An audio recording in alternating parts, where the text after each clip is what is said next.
Hola a todas. Vamos a esperar un ratito a que seamos algunas más para comenzar.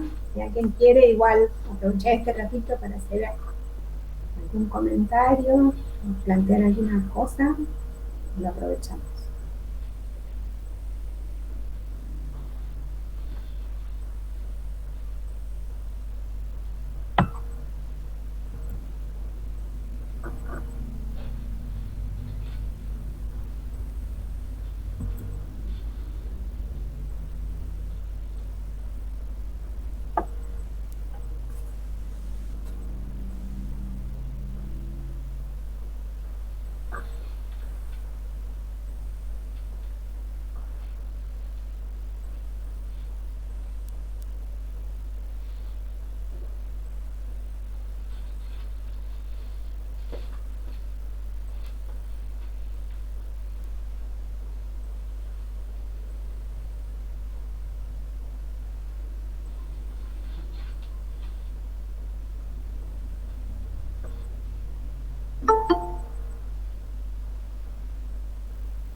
Somos poquitas todavía, así que vamos a esperar un momentito más.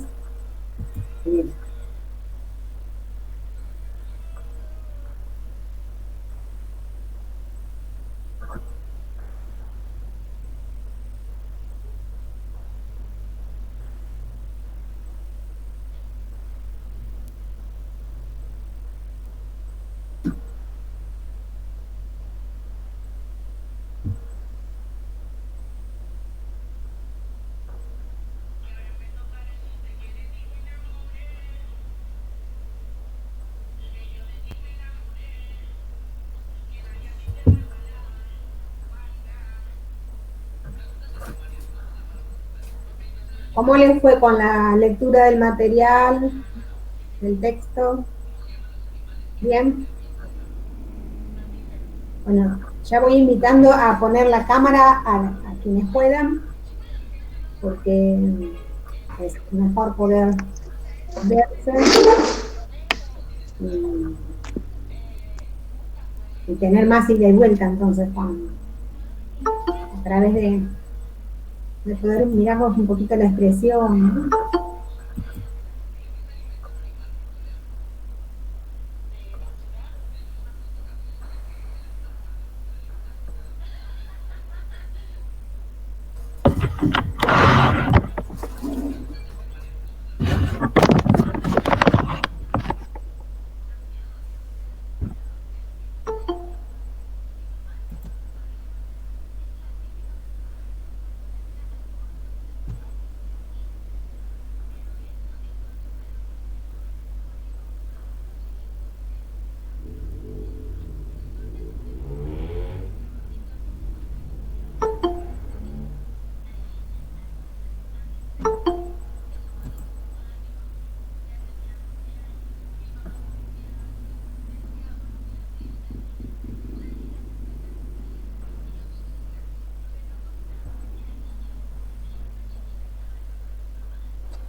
Bueno, vamos a comenzar.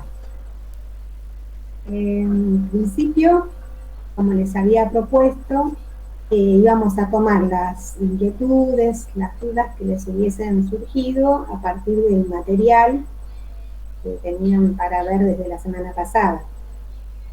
Así es que vamos a empezar con esas dudas y también con lo que pudieron analizar de esos pequeños videos de escenas de pequeños y pequeñas en el estadio sensorio motriz.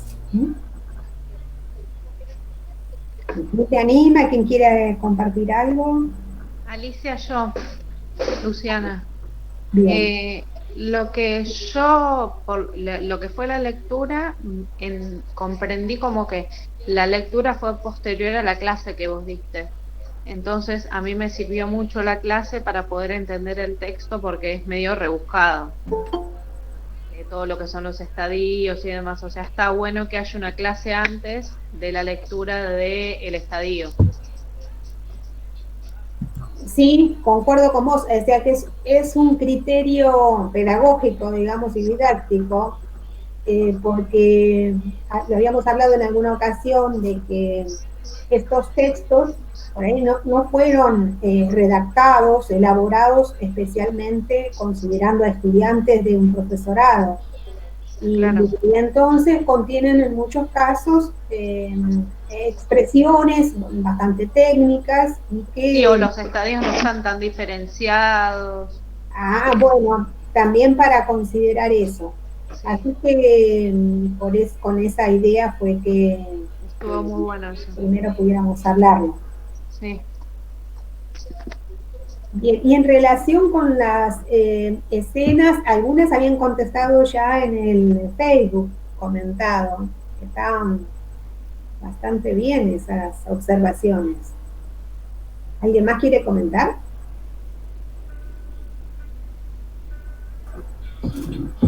¿Pudieron verlas, sus videitos? Era bastante breve.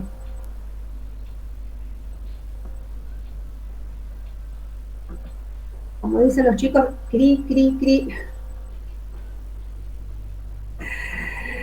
Bueno, en realidad, en la primera contestación, que creo que era Fiamma la que contestó en primer lugar, sí, justo. está bastante buena la observación, las cuestiones que había tomado en cuenta Fiamma. Y en relación al último, de los momentos donde mostraba a Nene que iba, que iba y venía, pasando por delante de un monitor, la compañera que contestó, me parece que tiene bastante, pero no me acuerdo quién fue la que contestaba, y que tenía que ver con preguntarse cómo era, qué estaba pasando allí, ¿no es cierto? Y en realidad me parece que va por allí, pero la cuestión de que en su concepción llegó a construir ya, porque este es un niñito que camina muy bien, o sea que ustedes podrían ya ubicarlo, si alrededor del año más o menos se logra adquirir el andar, el poder aprender a caminar, en líneas generales, ¿no? Puede ser un poco antes, un poco después, pero este nene ya anda con bastante seguridad, así que efectivamente tiene un poco más de un año, y en su experiencia en el mundo de los sentidos y lo que pudo construir respecto del espacio e ir diferenciándose él como un ser distinto de lo otro y demás, en esa experiencia que fue construyendo, los, los otros, la mamá, su papá, las otras personas con quienes se tiene experiencias y acciones con las que aprenden desde esa cuestión, desde la interacción, porque recuerdan que en ese estadio es esa, la estructura que tiene es la capacidad de articular, coordinar sus sentidos junto con sus acciones y, digamos, ir conociendo todo su mundo externo a través de eso. Entonces, desde su experiencia, lo que ha podido ver es que las personas a quienes ve tienen un detrás. O sea, cuando la mamá se da vuelta porque está cocinando, calentando la leche, lo que sea, tiene su espalda, digamos, tiene su parte de atrás. Y en la imagen del monitor están las personas tocando, haciendo música, algo que él conoce, la mamá también canta, hay música en su casa, pero cuando se da vuelta, encuentra que esas personas no tienen su detrás, detrás del monitor no aparece la espalda. Y cuando se está en esos tiempos iniciales, es, digamos, pensar, ¿y dónde está esa imagen y esa persona dónde está? Más cuando es un monitor que es muy delgado, es como que no podría estar contenido dentro, digamos. En los televisores antiguos había como un volumen, ¿no? Y entonces un niño pequeño podía pensar esa imagen que se veía, supongamos que estaba el piñón fijo. Entonces el piñón fijo lo está viendo de frente y su parte de atrás no la veo, pero está dentro de ese espacio. En cambio, este monitor tan finito pasaba, no es que lo haya dicho, porque todavía no logró la adquisición del lenguaje, pero se ve en sus reiteradas miradas y cómo por momentos inclina bien su cabeza hacia la parte de atrás del monitor y vuelve a mirar en el frente y vuelve a mirar atrás. Entonces lo que está es tratando de comprender cómo están esas personas a las que tienen el frente y su detrás no se ve atrás. Está recién ahí empezando con ese... haciéndose, digamos, una pregunta, pero en lo práctico, porque no es que llega a esbozar, todavía no llega a tener precisamente un lenguaje interior. Lo va a lograr más adelante, pero sí empieza en la acción a hacerse como la pregunta. A ver, no lo veo, ¿dónde está? Digamos, desde su experiencia, porque el nene ve normalmente que la mamá se va para acomodar, para hacer las cosas cotidianas, la ve cuando viene de frente, le ve su cara, su rostro, su parte de adelante, la ve por detrás. Lo mismo con las otras personas con las que tiene interacción. Y entonces, de pronto aparece esta imagen que a lo mejor ya la ha visto en otras ocasiones, pero hay un cierto momento donde puede como vincular esas experiencias con esto que está viendo y generarle ahí una inquietud. Es algo que le genera un desfasaje entre su asimilación y acomodación, que son esos mecanismos invariantes que le permiten ir adaptándose, conociendo, evolucionando en su inteligencia, desarrollando su inteligencia mediante esto. Entonces, en ese momento es donde toma como registro de eso que no está observando de atrás y repite varias veces a ver si, digamos, en una de esas encuentra la respuesta y no lo logra, ¿no? Digamos, finalmente abandona eso. Seguramente en otro momento va a volver sobre esa cuestión. Y es probable que cuando ya adquiera el lenguaje, de pronto en algún momento se pregunte, o más que preguntarse, es probable que se formule alguna respuesta a su inquietud que tuvo previamente. Y eso, bueno, está vinculado con lo que vamos a trabajar hoy. Me interesaba que ustedes hubieran podido notar bien en el video, sobre todo en el primero, donde está el bebé que tiene un poco más de un mes. ¿Pudieron verlo el video? Bueno, En ese video es como muy claro que hay un proceso de ajuste, porque el bebé sí pretende meterse la mano en la boca, pero se ve claramente de que no tiene perfecto dominio, no es que se lo metió y está chupando y chupa bien, sino que eso se va logrando en sucesivas interacciones. ¿Sí? Y es bueno como para ir notando todo ese progreso, desde una eh, posibilidad de movimiento, pero que es descoordinada, involuntaria, que digamos se le produce, a lo mejor supongamos, un ruido y el bebé se sobresalta. Todo ese movimiento es reflejo, no es, digamos, es algo que el organismo en sí responde con eso. Sí, lo mismo hacían notar en las distintas etapas cuando iba creciendo lo que es la aprensión, cómo de a poco va desarrollando y cada vez más aprende a dominar ese acto, digamos. Sí, cada vez logra una mayor precisión y ajustes y coordinar la vista junto con el movimiento hasta llegar a la pinza y poder introducir y demás. Bien. Bueno, esto de que no haya preguntas, a mí me hace pregunta, porque este, pienso, ¿será que realmente comprendieron todo? O también podría ser que no hubieran llegado a leer, a ver el material y entonces eh, no hay preguntas porque no pudieron acercarse.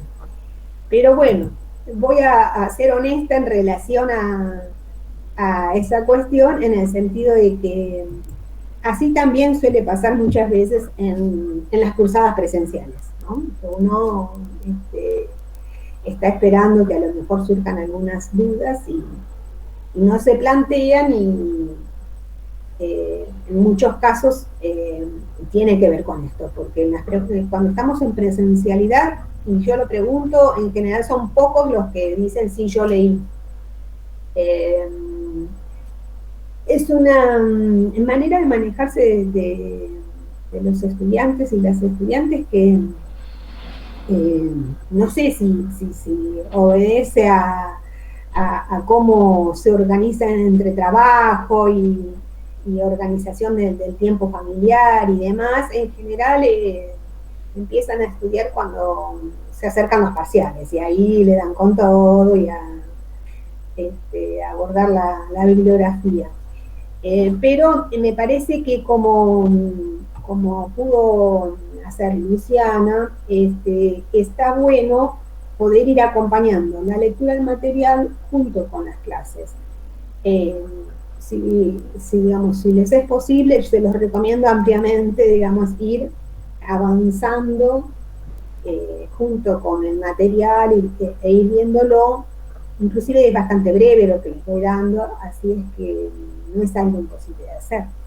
Eh, pero si dejan todo para el último, me parece que a lo mejor ya van a quedar medio como solos, porque volver a rebobinar todo lo que se abordó en otras clases y recordarse cuál es la que correspondía, la orientación que correspondía a tal material, se hace un poco más complicado.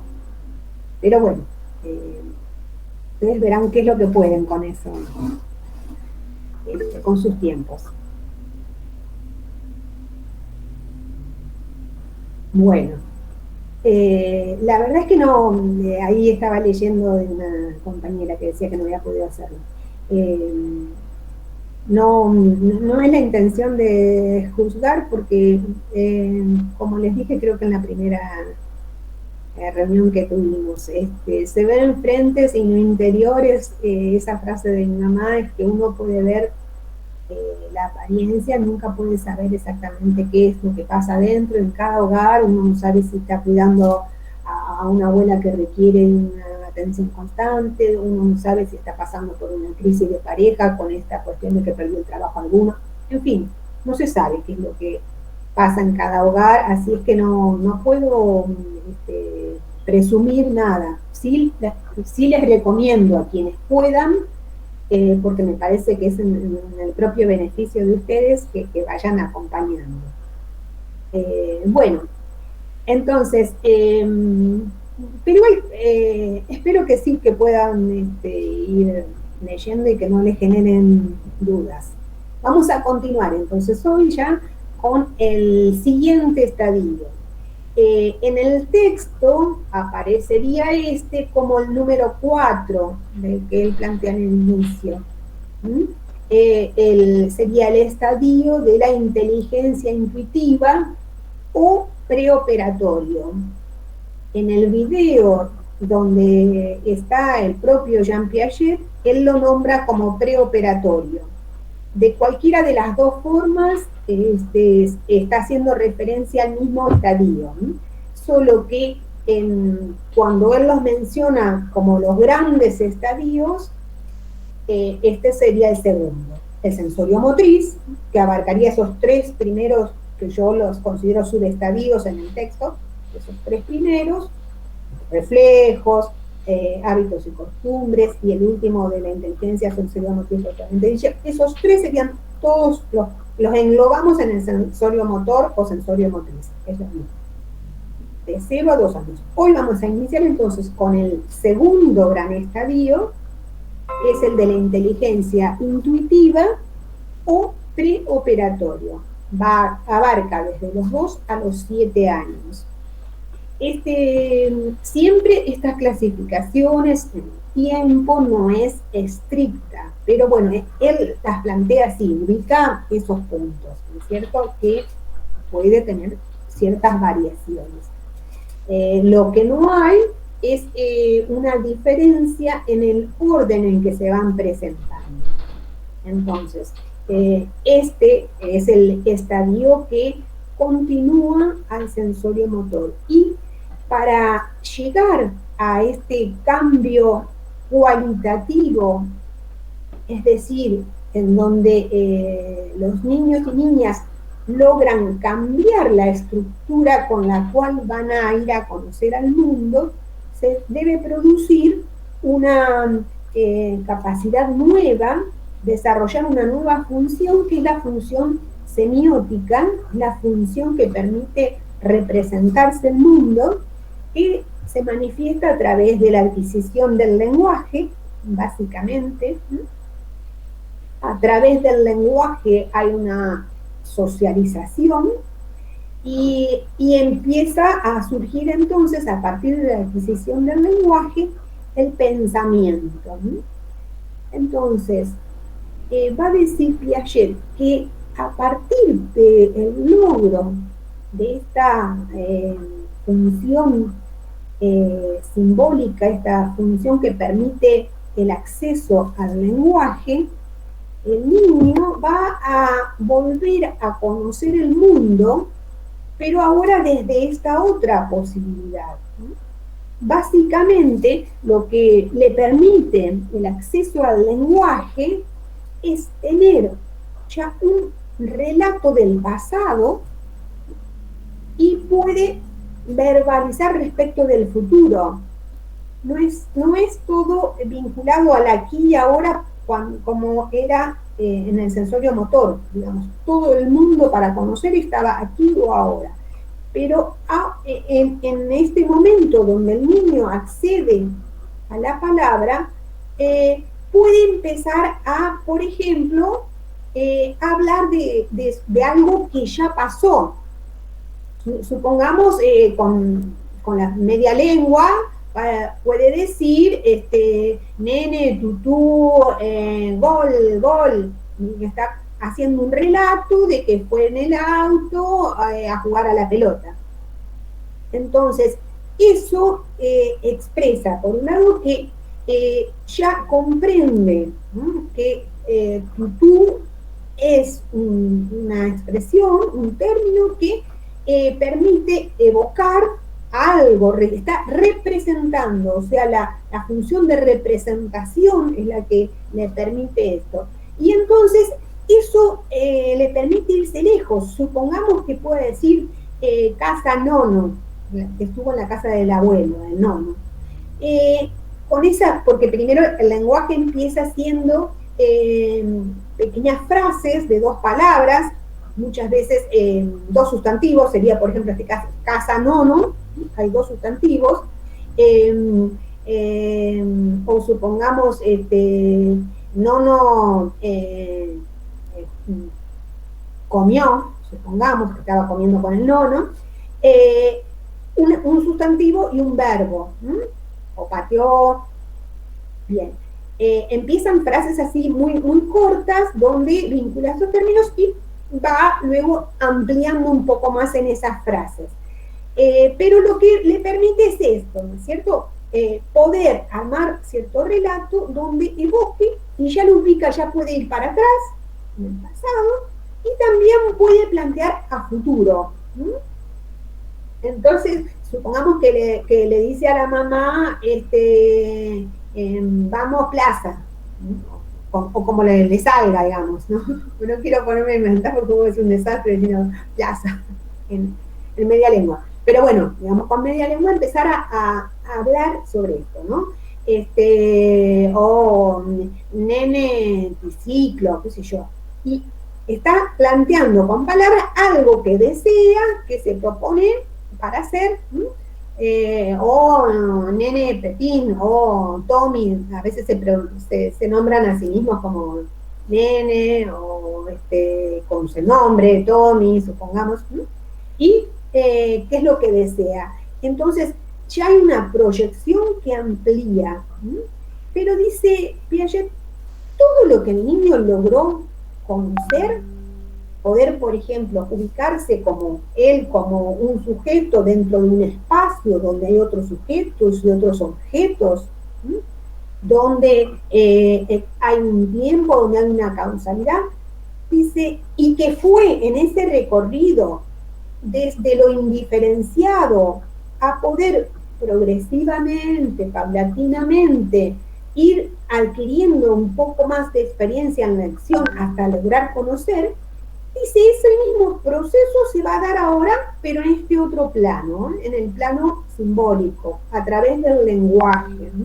Va a ir recorriendo eso, pero dice, va a mantener la característica de ser, primero, muy, él dice, egocéntrico, que ya lo había caracterizado también como egocéntrico, digamos, al niño en el sensorio motriz, en el sentido de que pensar que él era el que realizaba todo, producía los efectos y demás. Era cuando dice narcisista sin narciso. Exactamente. Y entonces, en este plano también, dentro de la adquisición del lenguaje, también dice que va a partir de ese egocentrismo para tratar de asimilar el mundo. Supongamos que el niño suele pasar que cuando recién inicia en la adquisición del lenguaje, lo que va a usar es una asimilación del mundo desde sí mismo, digamos, sin ser objetivo respecto de esto. Supongamos que la palabra que aprende es toto, ¿no? Y entonces, toto, dice, y la mamá dice, quiere que le dé el vasito con agua. Toto, y, ¿qué quiere? No, ahora no, ves que está pidiendo que lo que quiere es que lo saque afuera. Digamos, él tiene esa palabra y todo lo asimila a eso y la madre la interpreta, ningún otro, ¿no? Porque en esa mayor asimilación es como que pretende comprender el mundo desde su narcisismo, desde su egocentrismo. Y poco a poco va a ir acomodando eso, digamos, ajustando e integrando las nuevas palabras para que se adecuen y que haya un lenguaje que responda objetivamente al mundo. Entonces, cuando quiera la pelota, pueda decir, por lo menos, pelota, no sé cómo diga. Y va acomodando. Pero primero es básicamente pura asimilación. Es decir, yo voy con lo que tengo a comprender el mundo como yo lo veo. La acomodación sería ajustar a lo que el mundo verdaderamente tiene. Y esa acomodación se va a ir dando progresivamente, hasta que el niño, digamos, ya alrededor de los 3 años, 4, suele hablar con las palabras apropiadas. Puede que alguna desconozca, pero ya se ajustan bastante a lo que verdaderamente en el mundo objetivo le decimos. A una taza no le va a decir totó, le va a decir taza. ¿Sí? A la pelota le va a decir pelota, pero digamos, hay todo un proceso que le va permitiendo que llegue a un equilibrio entre esa asimilación y acomodación para poder digamos, adaptarse y genuinamente ir aprendiendo estas cuestiones del mundo. Bien, dice Piaget que con el acceso al lenguaje hay una socialización de la acción. Es decir, el niño va a poder hablar de lo que está haciendo. Supongamos, está jugando con gas y dice arreglo el auto, ¿no? Arreglo auto, yo como le diga. Además de hacer la acción, la socializa. Y en relación a esa socialización, empieza mediante el lenguaje a comunicar esas acciones, sus sentimientos también y sus intenciones a futuro con los adultos. Esos adultos, los padres, dice Piaget, que se constituyen como en modelos, en seres ideales, son los que el niño o la niña ve como los que manejan su universo, y por las cuestiones de cuidado y de afecto, digamos, están en ese ideal. Pero dice, aún teniendo esta situación de sumisión al adulto, porque además el adulto, bueno, vení, vamos para acá, bueno, ahora te quedás acá en la pelela, bueno, ahora no, nos tenemos que ir a dar la vacuna, digamos, el niño está sometido al adulto.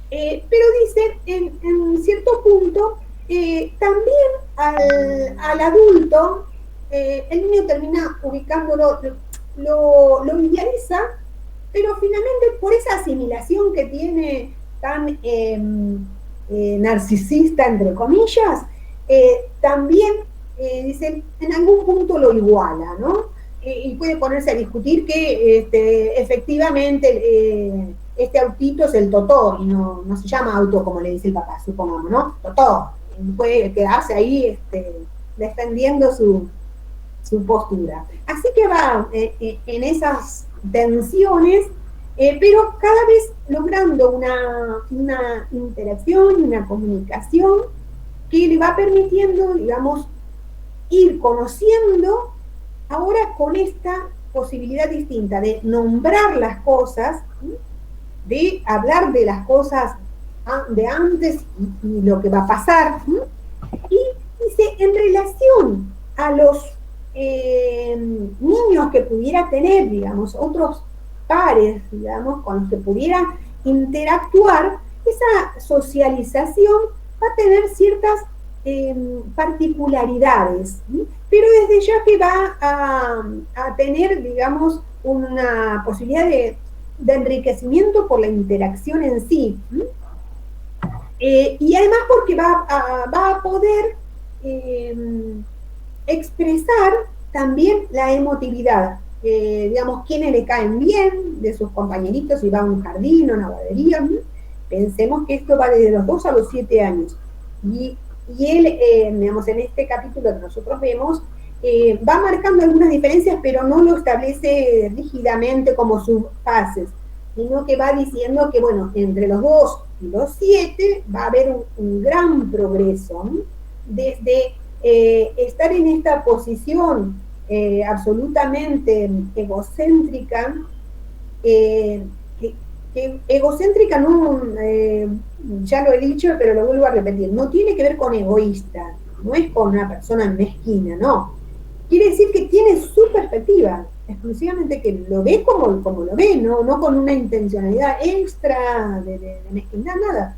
Tiene esa perspectiva, no puede tener otra porque no logró poder ponerse en otros lugares todavía, ¿no? Entonces, desde ese egocentrismo que tiene el niño, va pasando desde tener una actitud muy de asimilar todo a su propia perspectiva, como que todo explotó, por ejemplo, como había dicho antes, a lograr, ya finalizando este periodo, poder tomar en cuenta las perspectivas de otros. Pero eso es, digamos, ya cuando estaría pasando al siguiente. No vamos a llegar, pero digamos, va habiendo toda una transición mediante, digamos, un recorrido de interacciones que le va permitiendo llegar a, esa, a ese cambio, ¿no? A ver, me anoté algunas cosas para no irme del tema y perder. Bien. Una de las cuestiones que plantea Piaget como muy demostrativa, digamos, de esa posibilidad del pensamiento del niño, es el juego simbólico. El juego simbólico, dice, es como, digamos, paradigmático, como el ejemplo más puro, digamos, que se puede dar de ese pensamiento, sobre todo, digamos, en el inicio, porque el niño cuando está jugando, supongamos que tomara el celular y a lo mejor dice, entonces el objeto que él elige, toma para utilizar, lo asimila a la intención que él tiene. Esto va a ser para él el volante, un auto, y el brum, brum, brum va a ser el motor del auto, y él da vueltas y es él el que está manejando por la ciudad. Es decir, mediante el juego simbólico, que es un juego donde el niño ficciona, inventa alguna situación y recrea, es a través de ese juego donde se expresa más ese pensamiento. ¿Qué cosas está pensando? Lo va mostrando así en un estado como puro de su pensamiento interno. El juego este que el niño va creando, el juego simbólico, es como, perdón, es como cuando uno le regala un juguete a un hijo y juega con la caja. Sí, sí, puede ser. Porque se le empieza a inventar historias con la caja, que va a andar, que va a armar, que va a ser un helicóptero, y el juguete queda ahí tirado. Sí, ahí sería una expresión, pero también puede ser en otro. Supongamos que tenga, ¿no? Supongamos que le regalaste un robot, ¿no? Y entonces a lo mejor juega un rato con la caja, como vos decís, y sería si la caja, a lo mejor, qué sé yo, la hace que es el avión o lo que sea, sí, sería su juego. Pero cuando el robot agarra y le dice, vamos, te tenés que ir a la cama, y agarra el muñeco, y entonces, no quiero, sí, vas a la cama, y hace los dos papeles, ¿no? sí. Habla, bueno, y lo acuesta, y te dice que te portaras bien, y ahora por eso te quedaste sin postre. En toda esa recreación que va haciendo el niño, con ese muñeco que a lo mejor el robot se suponía que tenía para tirar rayos o hacer otra cosa, pero el niño lo acomoda, mejor dicho, asimila eso a lo que él quisiera y él ejerce, digamos, ese juego.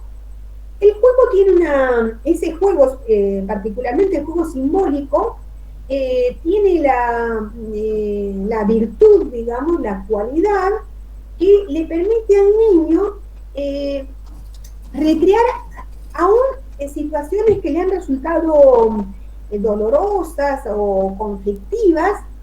En el juego lo que cambia es el rol, digamos. Si él en su vida, en su casa, con sus papás, su mamá, su familia, cuando el papá dice, bueno, y ya te vas a la cama, y es así, o a lo mejor espera un ratito, pero finalmente se hace lo que el papá dijo, supongamos. Cuando él está jugando con el robotito y lo hace acostar, es él el que domina la situación.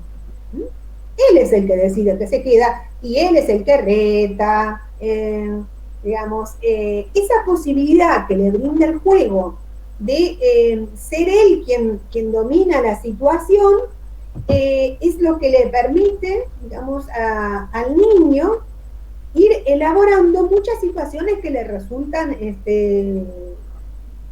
penosas o difíciles de abordar. Supongamos que un niñito que le tuvieron que dar la vacuna y se resistía y la tenían que pinchar y la sujetó la enfermera fuerte y le hizo doler, pero además le pinchó y además la mamá se angustió tanto y se puso a llorar. Todo era un desastre de esa situación, pero resulta que después en el juego está con el muñeco y sí, le vamos a dar la vacuna, sí, bueno, no le va a doler, bueno, le duele, bueno, no se queje porque, digamos, todo eso que vivió lo representa en el juego y ya es él el que está manejando todo, no es el que tiene que, digamos, padecer la autoridad de los padres que se le imponen y que son los que deciden sobre su vida.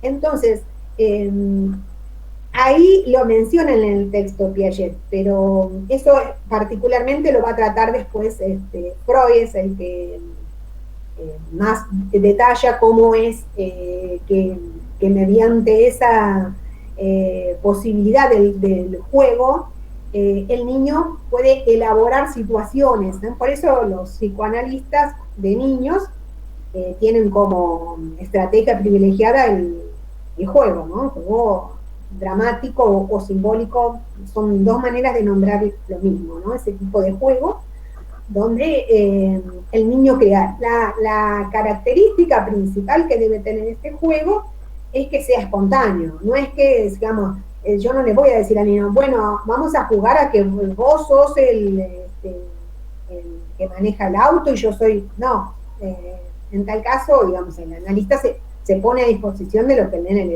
le dice, el nene, la nena, ¿no? Bien, entonces, en el juego aparece, digamos, esta posibilidad de ir actuando, ejerciendo, mediando, y lo que está pensando lo va como actuando. El pensamiento se ve a través de esas acciones y esas palabras que puede tener. Cuando juega con otros, o charlas con los otros nenes, lo que suele suceder, dice, es que, sobre todo cuando son más pequeños, es que cada uno en verdad está hablando con los otros y supuestamente hay como una charla, pero en realidad cada quien le presta atención solamente a lo que cada niño o niña dice. Digamos, lo que le interesa es hablar de lo que quiere hablar, y el intercambio real y genuino, digamos, escuchar al otro y responderle acorde a lo que el otro plantea, eso no existe. Pueden estar compartiendo y hablando uno con otro, pero él lo llama monólogo colectivo. Es decir, cada uno habla y están en un grupo y aparentemente estarían conversando, pero en realidad cada uno está hablando y respondiéndose con independencia de lo que los otros están planteando. A medida que va pasando el tiempo, van logrando prestar un poco más de atención al otro y tratando de acomodar, digamos.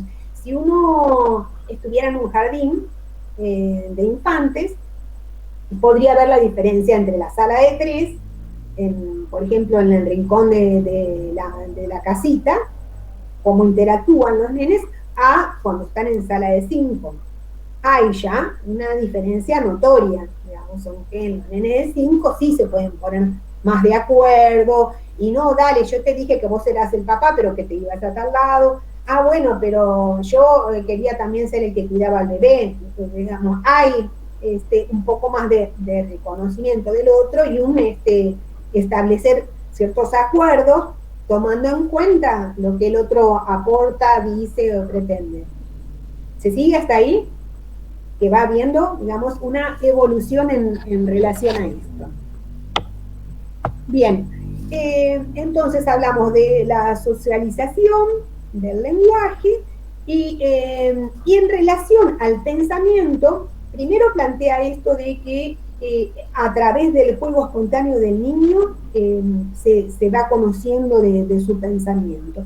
Pero también después lo va caracterizando al pensamiento cuando el niño, digamos, habla y va diciendo que ese pensamiento está caracterizado por ese egocentrismo, ¿no? que lo habíamos planteado ya en la acción, en el sensorio motriz, en este estadio de la inteligencia intuitiva, el pensamiento característico, él lo define así, pensamiento egocéntrico. ¿No? Y tiene ese pensamiento egocéntrico ciertas características muy propias de ese momento, ¿no? Por ejemplo, dentro de ese pensamiento existe una cuestión en relación a el animismo. ¿No? El niño tiende por un lado, a plantear preguntas, ¿no? ¿Por qué tal cosa? ¿Por qué tal otra? Y de esa pregunta del por qué, dice, en realidad, para el niño el por qué es como que tendría dos cuestiones. Sería una finalidad, digamos, con qué sentido tal cosa, eh, y por qué, por qué sucede tal cosa, por qué y para qué estarían más o menos mezclados en esa cuestión. Y en relación a eso, dice que las preguntas de los niños a él le llaman la atención, dice, los adultos suelen pasar momentos así como incómodos por no encontrar verdaderamente cómo responderle a esas preguntas que hacen los niños. Y entonces idea una manera de conocer más acerca de esas preguntas de los porqués y se las formulan a otros niños en esta investigación que él va haciendo para conocer más acerca del pensamiento infantil. Entonces, dice, otro niño me preguntó por qué, y me anoté algunas acá de las preguntas que daba como ejemplo.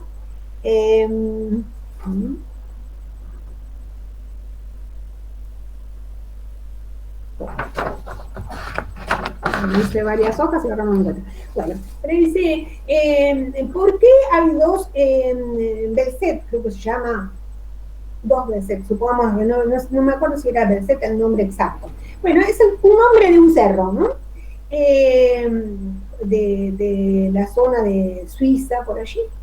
Y hay un cerro que tiene nombre y hay uno más bajo que también, y le llaman al cerro grande y el cerro chico con este nombre que no sé por dónde me lo anoté para no olvidarme exactamente. Saler, ahí está. Porque hay un gran Saler y porque hay un pequeño Saler. Y él dice, a los adultos no se nos ocurre hacernos una pregunta de eso. Está el cerro y el otro cerro, qué sé yo. Y entonces cuando se lo preguntan a otro niño, un niño me preguntaba, ¿por qué vos sabés por qué hay el gran Saler y el pequeño Saler? Y entonces el niño le responde, porque el grande es para que vayan los grandes a hacer largas caminatas y el chico es para que vayan los niños y haga un paseo más corto. Entonces, él dice, lo que me llama la atención, ¿sí?, es que los niños ante las preguntas casi siempre responden y con una seguridad en cosa. No es que tienen que meditarlo, reflexionan. Claro, es una característica de ese pensamiento intuitivo. ¿Sí? Digamos, guiarse por la intuición. Será por esto, pero no dicen será por, digamos, lo afirman. Eso que se le ocurrió como respuesta es eso. Ya está, digamos. Entonces, responden eso. Entonces, por ejemplo, si se observa que la nube se desplaza, entonces, y porque tienen que viajar hacia allá. Entonces hay una explicación. Esa explicación, dice, suele ser animista, en el sentido de como que tuviera una intención y una voluntad. El viento tiene que empujarlas a las nubes. La noche llega porque tiene que avanzar hasta que se haga oscuro, como una nube negra. Entonces, estas explicaciones de los niños, estas respuestas, dan cuenta de ese animismo, como que esos fenómenos naturales o los astros, por ejemplo, tuviesen una intención, como si tuvieran ánima, digamos, espíritu, y tuvieran entonces voluntad, intención de hacer eso. Tienen que empujar al lado, van hacia tal otro lado. Respecto de la luna, por ejemplo, los niños piensan que si se hace un paseo a la noche donde ven la luna es que los está siguiendo, y que es bastante considerada porque vuelve también cuando ellos regresan.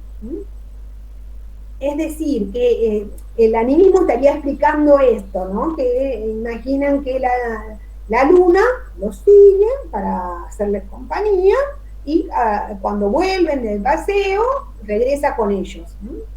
Recién, dice, llegando a los 7 años, empiezan a pensar que está separado, digamos, de la intencionalidad, y que el astro puede tener circuitos o recorridos distintos, pero recién cuando se está ya arribando al siguiente estadio. Entonces, el pensamiento que imagina el animismo es característica de este estadio. También dice el artificialismo, que hace referencia a que aquello que está dado por la naturaleza, supongamos la montaña, piensan que ha sido artificialmente construida. Entonces, y la montaña, muchas personas pusieron muchas piedras, hicieron la montaña. También pueden pensar que el lago fue construido excavando y echando agua. Es decir, que no consideran que hay un universo separado de la acción humana, en ese sentido, que fueron artificialmente construidas. Entonces, esa es otra característica del pensamiento de este estadio, ¿no? El animismo, el artificialismo. Bien, y la intuición como manera de resolver las preguntas. Y en cuanto al planteo de cómo este pensamiento prelógico, en realidad prelógico porque todavía no tiene la lógica que nosotros consideramos válida. Es decir, tiene una lógica, pero es la lógica propia de este momento, digamos, de este estadio. Es una lógica distinta. Recuerdan ustedes que les había comentado que Piaget inicia su investigación habiendo notado que los errores que cometían los niños en el test de Binet-Simon tenían cierta regularidad. Y esa regularidad en los errores daba cuenta en realidad de que es una lógica distinta, pero tiene alguna lógica, digamos, la propia de ese momento, ¿no? Bien, y en ese sentido, en relación a la lógica, dice, es importante observar cómo el niño lo va centrando su capacidad de analizar y de resolver situaciones, basándose más en lo perceptivo, y más adelante va logrando coordinar algunas otras variables para tomar en cuenta y responder. Y da el ejemplo de el caso en que se le muestra, a ver si llegan a ver imaginemos que se le muestran fichas a los niños y se les presentan estas 6 fichas azules. ¿Llegan a ver? ¿Sí? No les veo si ustedes... Sí, se ve. Bien. Bueno, imaginemos que están solamente las fichas azules y le damos un montoncito de fichas rojas y le decimos que ponga tantas fichas como las azules. Y se las presentamos las azules así, en esa disposición. Dice que el niño pequeño se va a disponer y va a empezar a colocar fichas, hasta que llega a cubrir el espacio que ocupó la línea de los azules. Pero, dice, a lo mejor pone distinta cantidad, puede agregar más. Como en este caso, ven que hay 7 rojas, pero ocuparon más o menos la misma longitud. Es decir, que el espacio visual que ocupa fue más importante que el poder establecer el vínculo 1 a 1 para poder presentar la misma cantidad.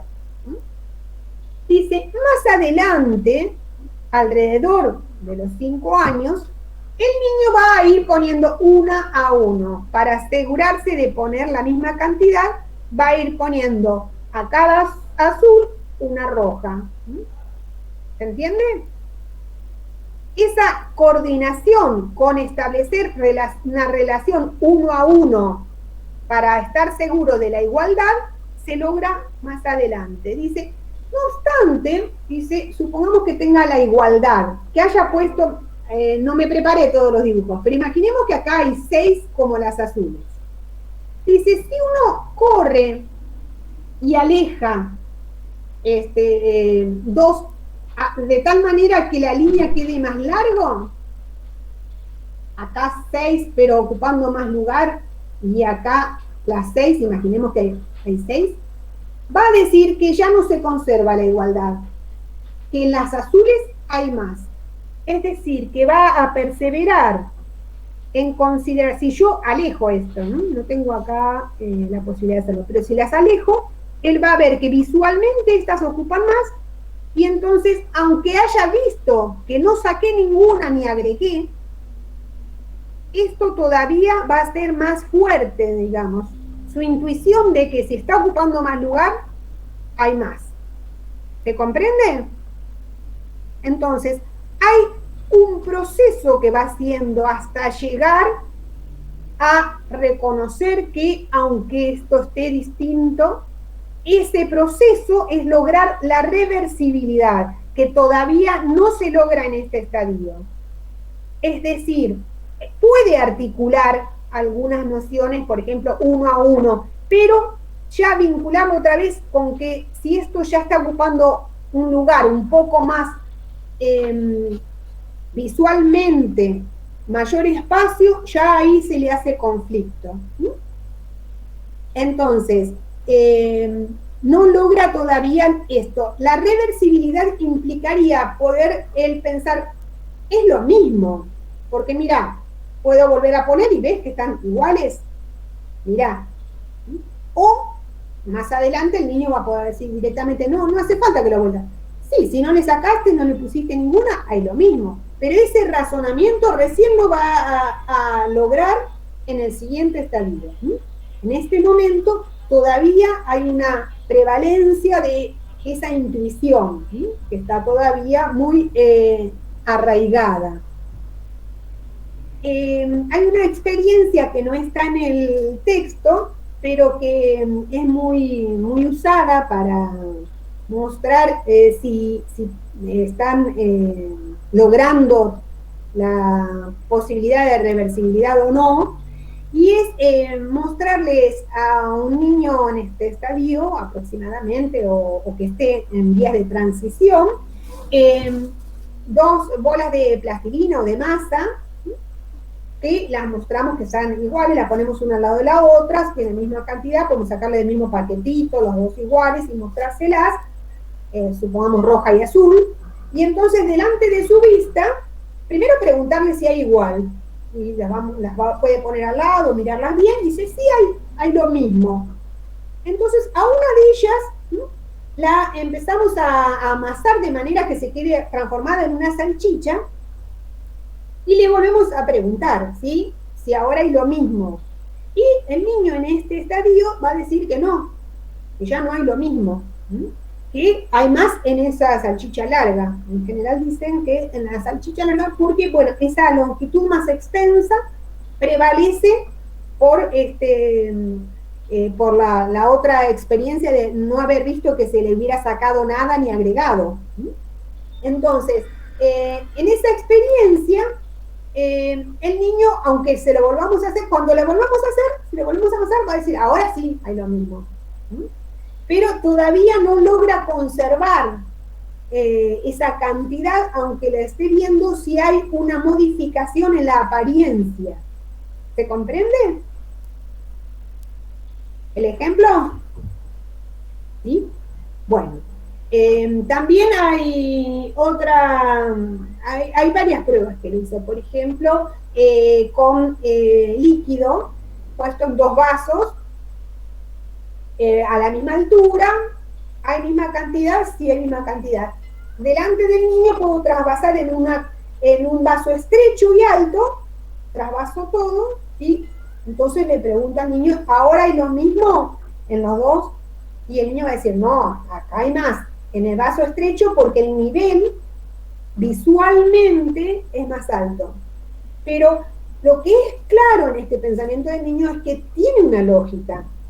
Su lógica es hacer prevalecer una de las dimensiones, por ejemplo, la altitud. No es que responde cualquier cosa azarosamente, sino que hace prevalecer una de las variables que está observando y entonces se basa en eso para dar una confirmación en un sentido, ¿sí? Después, si vuelvo a trasvasar, va a poder decir, bueno, ahora recuperaron sí, la igualdad, pero no tiene todavía ese pensamiento reversible. Bien, ¿cómo vamos hasta acá? ¿Alguna duda que quieran plantear? Bien, bueno, en el texto de Piaget aparecen todas estas cuestiones que mencioné, por supuesto con mayor detalle, y aparece también el desarrollo de la vida afectiva.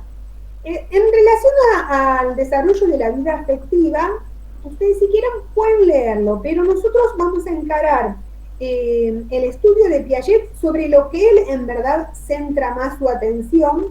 Él se propone estudiar cómo es que se desarrolla la inteligencia, cómo es que se adquiere el conocimiento, es decir, que vamos a tomar más focalizadamente de los aportes de Piaget su desarrollo en cuanto a lo intelectual. Entonces el pensamiento y el lenguaje, todo ese aspecto lo vamos a tomar ahí. Y la vida afectiva la vamos a ver con Freud. Él básicamente desarrolla a través de su teoría psicoanalítica cómo es la vida afectiva, ¿sí?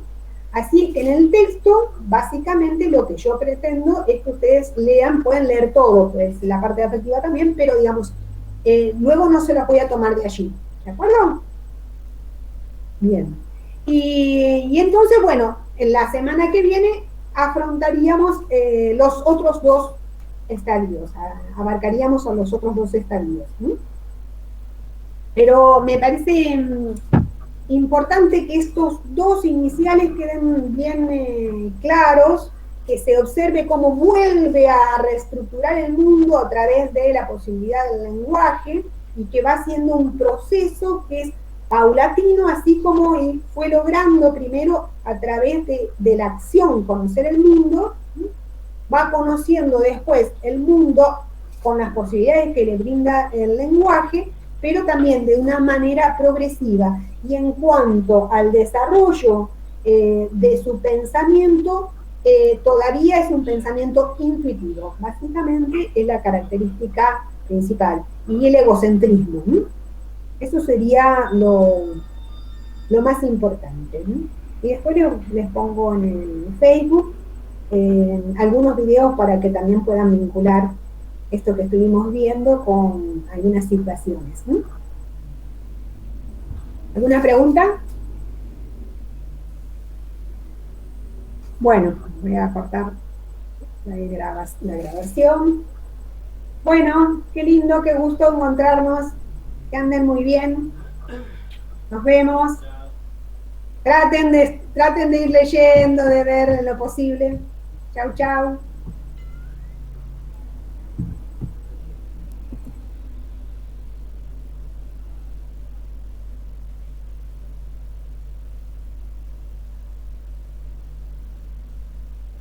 ¿Cómo salió hoy?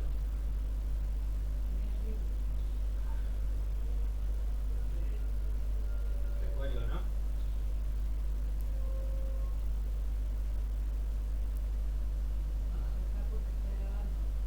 ¿Vamos a grabar la llamada?